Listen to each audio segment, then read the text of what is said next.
4.15 총선에 준연동형 비례대표제가 도입되면서 지역구 못지않게 비례의석 쟁탈전도 치열합니다. 오늘부터 주요 비례정당 대표 후보들을 만나서 비전과 각오를 들어보도록 하겠습니다. 오늘 그 첫 순서인데요. 열린민주당 주진형 비례대표 후보 모셨습니다. 어서 오십시오. 네, 안녕하세요. 예, 안녕하십니까. 대한민국 정치 사상 한 번도 가지 않았던 길을 떠나겠다. 열린민주당 창당 선언의 첫 문장이었습니다. 사실 이 창당한 지 이제 한 달 반 정도 됐나요? 어떤 정당입니까? 한 달 정도 됐죠. 예. 네. 그 열린민주당은 이제 사실은 이번에 준연동형 비례대표제를 국회에서 통과를 시키고 난 다음에 미래통합당에서 갑자기 예상치 않게 이제 위성정당을 만들어서 예. 그 비례제도에 의한 의석을 이제 많이 가져가려고 하는 작전을 썼는데 그것을 선관위가 허용을 하는 바람에 갑자기 이제 모든 게임의 룰이 이제 깨졌잖아요. 예. 그것을 보고 더불어민주당에서는 이제 어떻게 할지를 몰라서 어떻게 보면 이제 눈치를 보고 있었는데 그걸 기다릴 수가 없어서 누구든지 나서서 저러한 획책을 좀 막아야겠다라는 취지에서 시작을 했고, 그러고 난 다음에는 그러면은 기왕 그렇게 시작한 김에 그러면 우리는 어떻게 다르게 할 거냐 하면은 뭐 기본적으로는 민주당의 그 뿌리를 둔 사람들이 모인 당이긴 하지만 기왕이면 비례대표제를 뽑는 방법에 있어서 좀 혁신을 좀 가져오자. 네. 그래서 열린 공천을 통해서 당에서 낙하산으로 비례 후보를 정하는 것이 아니라 국민들한테 추천을 받고 그 추천받은 사람들한테 연락해서 응한 사람들을 모아서 그 사람들에게 당원들과 시민이 투표를 해서 투표받은 순위로 결정을 한 그런 비례정당입니다. 예. 말씀하신 대로 이제 비례정당 순번을 정해진 꽉 찬 17번까지를 다 말씀하신 대로 이제 열린 공천을 통해서 배정을 했습니다. 김진애 전 의원을 필두로 최강욱 전 청와대 비서관, 강민정 교육시민단체 활동가, 김의겸 전 청와대 대변인 등 17번까지 일단 마감이 됐고, 오늘 모신 이제 후보는 6번 6순위의 자리를 하고 계십니다. 경제통이라고 이제 알려주셨기 때문에 당에서 그런 부분을 높게 샀다, 뭐 이런 언론의 보도가 있던데 맞습니까? 당에서 산 게 아니라 국민이 산 거죠. 예. 네. 국민이 그러니까 그런 면에서 선택을 했고 6번의 자리를 차지하게 되셨다. 그렇죠. 그러니까 투표에 응할 때 사실 저희들은 각자가 몇 순위로 투표를 받을지 모르는 상태에서 이제 그렇죠. 응한 거잖아요. 그래서 그 결과가 뭐 사람에 따라서는 여러 가지 뭐 실망스러울 수도 있고 아니면 놀라울 수도 있는데 뭐 결과적으로는 뭐 그렇게 됐습니다. 예. 후보에게 직접 이제 전화를 걸어서 의사를 물었다고 이제 말씀하셨고, 네. 정봉주 전 의원도 이제 여러 방송에서 그런 말씀하셨는데 전화를 받으실지 예상을 못하셨잖아요. 처음에는 받으셨을 때 어떤 느낌이셨어요? 그러니까 추천에 의해서 제가 전화를 받을지를 예상 못했다고 하면 좀 불정확한 얘기고요. 예. 네. 애초에 이제 이 정당을 출범을 할 때 손혜원 의원께서 공관위원장을 하면서 당신이 이런 방식으로 하려고 하는데 아마 자기가 보기에는 주진영 당신이 추천을 많이 받을 가능성이 높다. 그 경우에 어떻게 할 건지에 대한 마음의 준비를 좀 했으면 좋겠다. 그런 얘기는 했었습니다. 예.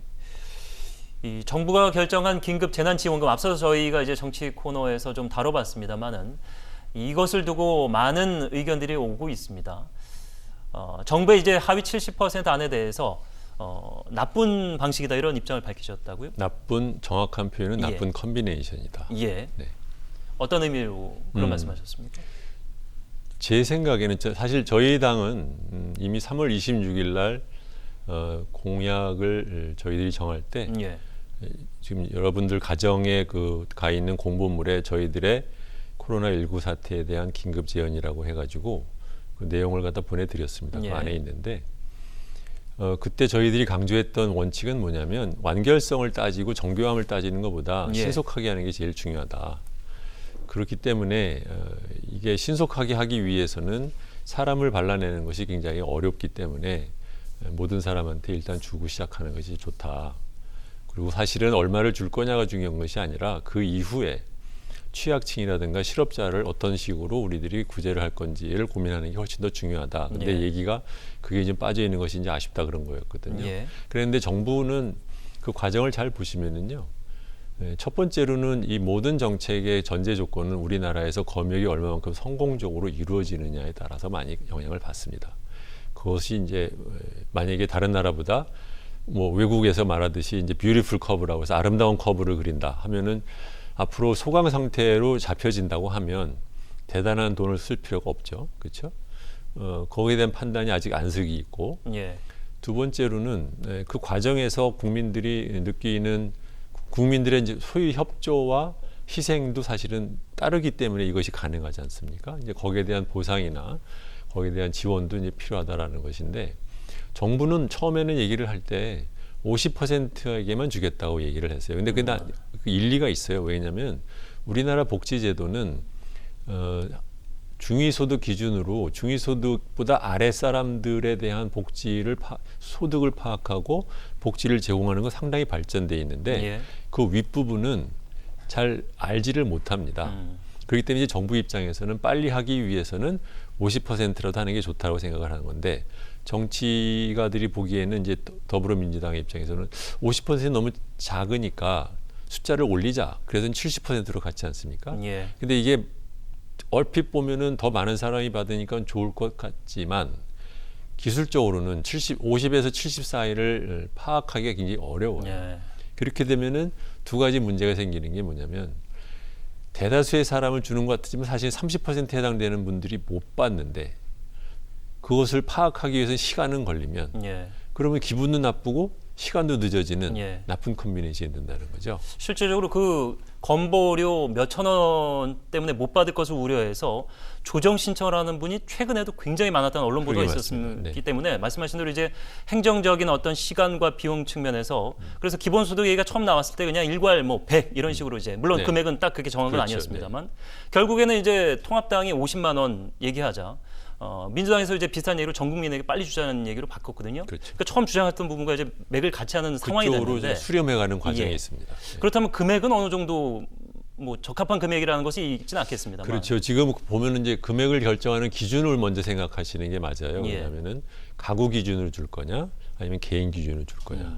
저희 당에서는 이제 개인 기준으로 18세 이상 성인한테 개인 기준으로 그냥 50만 원을 하자. 예. 그렇게 얘기를 했고 이제 정부에서는 이제 가구 기준으로 하자라고 했고요. 그다음에 이제 미래통합당에서는 처음에는 뭐 이러쿵저러쿵 매표행위다, 뭐 돈을 갖다 뭐 혈세를 쓴다 이런 식으로 비난하다가 마지막에 가가지고는 이제 다시 모든 국민이라고 말하면 18세 아래까지 준다는 개념이 그렇죠. 되는 것이죠. 그래서 근데 이런 사실은요. 중요한 것은 그 기준 따지고 하느라고서 시간 보낼 일이 아니라 뭐가 됐든 간에 빨리 하자. 그것이 저희들 생각입니다. 예. 자, 열린민주당의 공약도 짚어보겠습니다. 이순신 장군의 12척의 배를 인용하기도 했습니다. 공약도 12가지, 더 정의로운 나라를 만들겠다 이렇게 주장하고 있는데 국회의원 국민소환제, 국회의원 3선 제한법 125 공약으로 선정을 했습니다. 국회 개혁이 시급하다 이런 취지의 얘기인 거죠? 그렇습니다. 예, 어떤 내용 담고 있습니까? 국회 개혁에서 저희들이 이제 크게 생각하는 것은 첫 번째로는 국회의원 국민 소환제를 도입을 하자.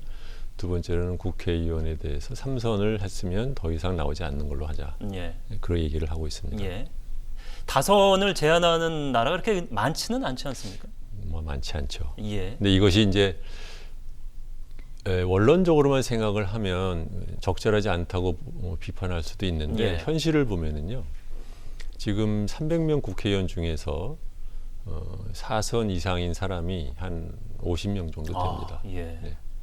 생각보다 많다고 볼 수도 있고 적다고 볼 수도 있는데 총선 때마다 물갈이를 많이 한다고 해도 그렇게 그렇죠. 포진을 했군요. 그리고 재미있는 것은 이분들이 그러면 어떻게 이렇게 다선이 가능하냐면 본인 자신에 대한 지역구에서의 지원보다는 예. 당의 공천에 의해서 개런티가 되기 때문에 예. 다선이 되는 경우가 많습니다. 예를 들어서 말씀을 드리면 특정한 개인을 말씀드려 좀 죄송하긴 하지만 더불어민주당의 민병두 의원이라고 계십니다. 네, 동대문에서 이제 하시는 분이 3선이에요. 예. 이번에 이제 4선에 도전하시는데 더불어민주당 국회의원으로서 여론조사를 해보면 압도적인 1위를 하시는 분입니다. 네. 근데 당에서 무슨 이유가 됐든 간에 그분을 공천을 안 했어요. 예. 그리고서는 사실은 정치 신인으로 그 동네에 아무런 연고도 없는 분을 전략 공천이라 말하자면 옛날식으로 낙하산 공천을 한 예. 겁니다.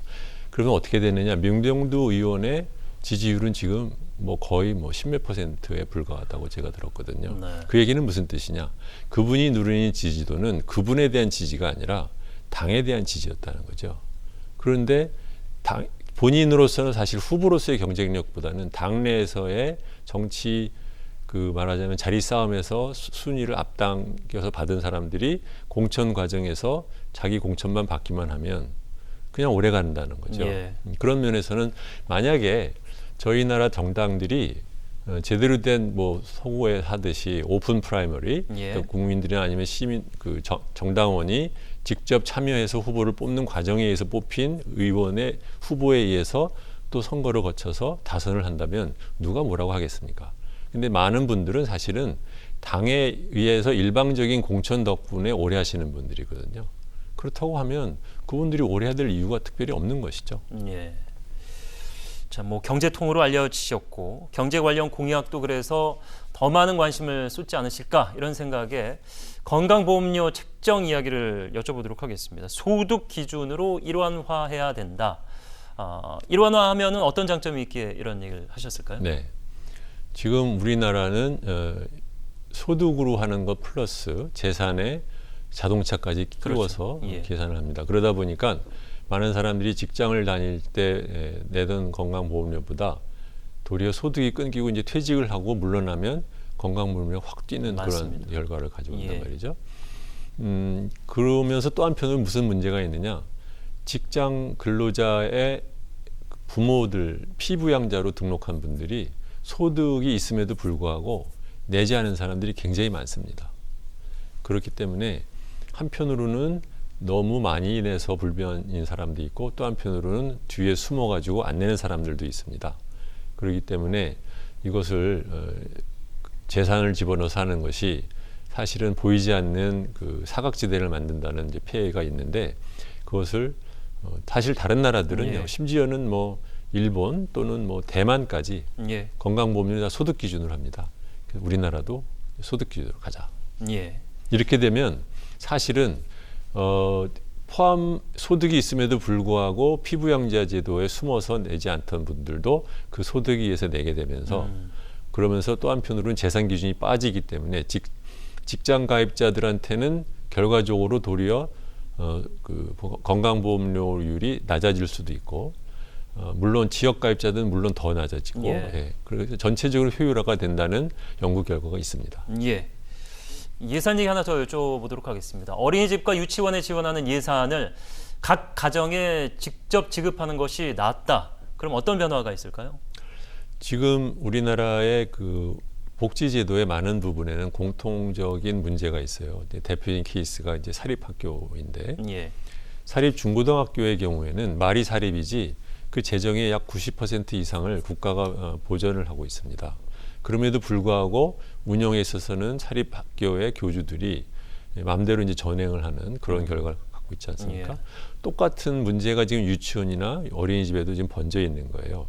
왜냐하면 이제 사람들이 유치원을 보내고 싶어하는 분들이 많은데 정부에서 준비를 안 해가지고 국공립이 적다 보니까 사립으로 많이 보낸단 말이죠. 예. 이제 부담이 되니까 그러니까 사립한테 이제 정부가 바우처로 지원을 해요. 예. 그러다 보니까 또 이 돈을 받은 유치원 원장들이나 아니면은 어린이집에서 돈이 투명하지 않은 문제가 생기고 그러니까 이제 요새 이제 뭐 박용진법이니 뭐 이런 것들이 예. 나온 거 아닙니까?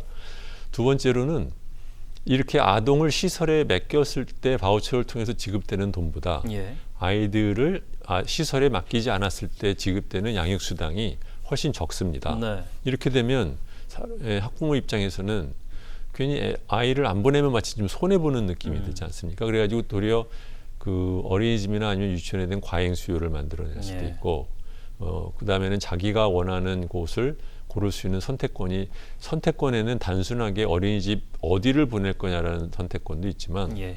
가정에다가 그냥 둘 건지 아니면은 가정 근처에 있는 그 이웃한테 맡길 건지 예. 아니면 부모님한테 맡길 건지에 대한 선택권이 전혀 없이 시설에만 맡겨야만 네. 지원이 많이 받는다는 거죠. 근데 영유아 경우에 0에서 한 3살 정도 되는 아이는 꼭 그 많은 아이들이 모이는 곳에 가는 게 좋은 건 아니거든요. 네. 예.